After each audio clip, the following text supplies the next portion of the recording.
Charles Dickens, welcome to the second week of your Easter takeovers. It's Tuesday, which means it's time to do some baking with me, Miss Livett. Welcome to my kitchen. The first recipe I'm going to show you is for a St Clement's drizzle cake. It's my absolute favourite. It's so delicious. It's basically just a cake with lemon and orange in it, and you kind of make a syrup at the end which you drizzle over, and it makes it super tasty. And it's also really easy. I am no master baker, but it's really tasty, super delicious, and hopefully everyone in the house will enjoy it. And it's always nice to have a treat in at these times. So I'm going to show you everything that you need to do this now.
Zester there to get the zest off of my lemon and my orange, which my mum bought me because she obviously thinks I'm do more baking than I do. But if you don't have a zester at home, then you can just use a normal grater, and obviously just be really careful with your fingers. Maybe that might be something for mum and dad to have a go at doing. So what you're going to do now is you're going to get your bowl that's got your butter and with your sugar and your lemon and your orange zest in, and you're going to beat it all together with a wooden spoon until it gets nice and creamy. So here goes.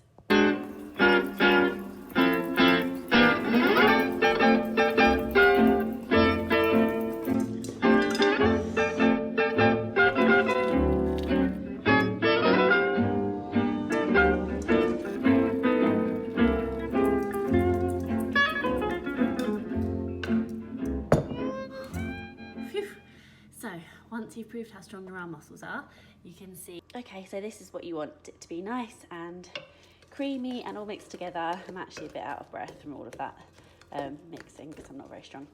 Okay, so the next thing that you're going to do is you're going to add your milk and then beat in your eggs one at a time with a little bit of flour to stop mixture from curdling. So I'm going to show you how to do that now.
cake is ready to go in the oven now. I've made lots of lovely mess, as you can see, as usual, but that's okay. That's what baking's all about. So I'm going to pop it really carefully. Make sure that you're very careful about touching anything that's hot, and ask whoever's at home with you. This is going now into a preheated oven that's been preheated to 180 degrees or 160 if you've got a fan.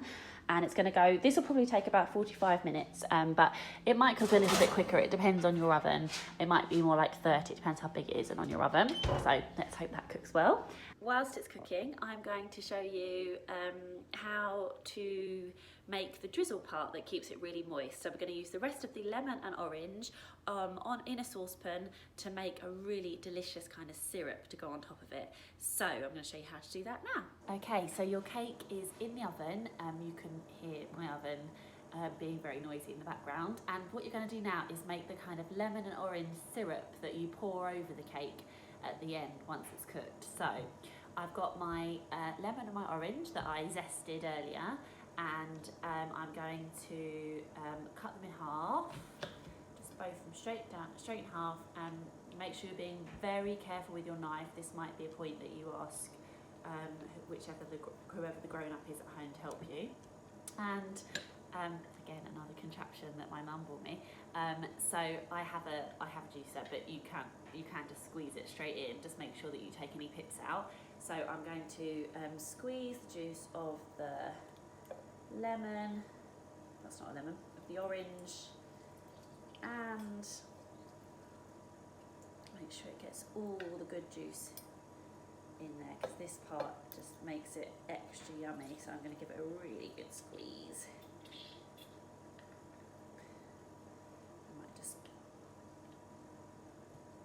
cut that one in half again because it's a bit big for the juicer. So I'm going to pop that in there, give it a really, oh, it's a bit messy, give it a really good squeeze, get all the lovely juice out, and then you're going to pop it over the hob and let it reduce down until it's about 3 tablespoons worth of liquid.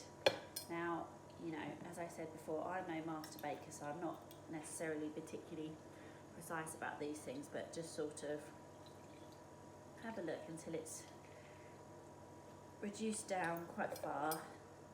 And then 3 tablespoons of sugar in once it's reduced down. So you can see now, I'm just going to pick up the camera, you can see now that's quite a lot of liquid. So I'm going to just pop that on the hob now, and let it reduce down to about 3 tablespoons worth of liquid, and then once that's cooled, you're going to add your sugar in. Okay, so I've got this on the hob, and you can see that the little bubbles have started to appear, which means I know that it's boiling. So that's actually quite hot, so I might just turn the temperature down a little bit. But you want to basically let it boil until the liquid reduces down to about 3 tablespoons worth. So as I said, it doesn't have to be super precise, but just keep a bit of an eye on it, because you obviously don't want it to completely disappear. So you're going to keep it boiling until it's reduced down to 3 tablespoons worth of that lovely orange and lemon juice, and then you're going to add your sugar in. Okay, so I think that this is probably about 3 tablespoons worth. Now it might be slightly more, but we'll go with it. So I'm going to just pop it to one side off the hot hob, let it cool down, and then I'm going to add 3 tablespoons of it says on the recipe granulated sugar. I've only got caster sugar, so I'm just going to use that. Okay, so I've left it to cool for a tiny bit, and now I'm going to pour my sugar, 3 tablespoons of sugar, I'm going to try and do this with one hand and not get it everywhere, into my syrup to let it dissolve. And then it's just a case of waiting for 1, 2, 3. Okay, so I'm going to give that a stir, let it dissolve. You can feel it feels nice and thick now. And then it's just a case of waiting for your cake to be cooked. And remember, you know it's cooked when you pop a knife or a skewer through the middle and the knife or the skewer comes out clean. If it still comes out a bit wet, then it needs a little bit longer. So once it's cooked, I will show you the next step. Okay, so I've got it out the oven. You can see it's nice kind of golden colour on top, and you can see where I've poked my knife. I don't have a skewer, so I've just poked my knife to check that it is done. And you can sort of see there's a little bit coming off on the knife, but I think that that's probably fine now. And it's worth saying that I completely forgot, because I haven't made this for a while, that actually the recipe says it takes sort of 30 to 45 minutes depending on what size tin you're using, but I find that it does always take much longer to cook, so I just put that in after 40 minutes. I ended up putting it in for another 15, so it ended up taking the best part of an hour to cook, so it's just worth having that in mind. Okay, so what you're going to do now is, with your ideally a skewer, but as I said I don't have one, so I've got a knife, you just poke some holes into your cake. So I'm just going to put about 8 holes in there now. And then what you do is you get your lovely, yummy, delicious syrup, and can I do this and film at the same time?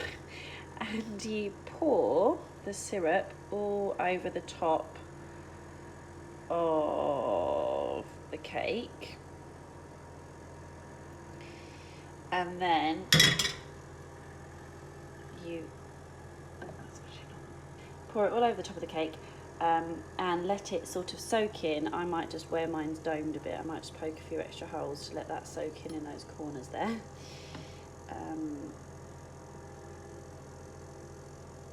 So you let that all sort of soak in, and you let it cool completely before tipping it out onto your cooling rack or whatever it is that you're going to let it cool on. And then you slice it up and you eat it. Now, the lady whose recipe this is says that it actually it will last for 3 or 4 days if you just pop it into a Tupperware. Or you can actually freeze it, apparently. So if you've got already some cake in the house or some chocolate left over from Easter or something, and you don't want to have anything else sweet yet, you can pop it in the freezer, and when we're all back to normal and socialising with each other, you will have some cake ready in your freezer for having your friends over. Okay, so it's all cooled down, and I've sliced it up, and I've got Mr. Nathan to come and have a try and see what he thinks. So have a little bit, tell me what you think. Good? That's lovely. That's so good. What? Good. Okay, so it gets the seal of approval from Mr. Nathan, and I hope that you all enjoy it at home. And I will see you soon. Take care. Bye.